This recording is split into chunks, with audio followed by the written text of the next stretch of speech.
দর্শক বন্ধু আসসালামু আলাইকুম। অনেকে ভাবছেন নতুন করে একটি খামার শুরু করতে চাই, তাহলে নতুন করে খামার শুরু করতে চাইলে কোন কোয়ালিটির গাড়ল দিয়ে খামার শুরু করবেন।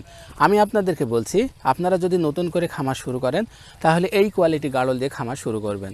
আপনারা ভিডিওতে এখন যে গাড়লটি দেখছেন এটি একটি হাই ক্রস জাতের গাড়ল, প্রেগনেন্ট মা গাড়ল, 2 দাঁত এবং 4 দাঁত বয়সের একটি মা গাড়ল। এই কোয়ালিটির মা গাড়ল দিয়ে যদি আপনারা খামার করেন আপনারা খামারে লাভবান হতে পারবেন। আপনাদেরকে বলছি, আপনারা 5টি 10টি দিয়ে শুরু করবেন, ওর বেশি দিয়ে শুরু করবেন না। আপনারা এই কোয়ালিটি গাড়ল 9 পিস কিনবেন আর একটি পাঠা কিনবেন, তাহলে মোট 10 পিস হবে। এই 10 পিস দিয়ে আপনার যাত্রা শুরু করেন।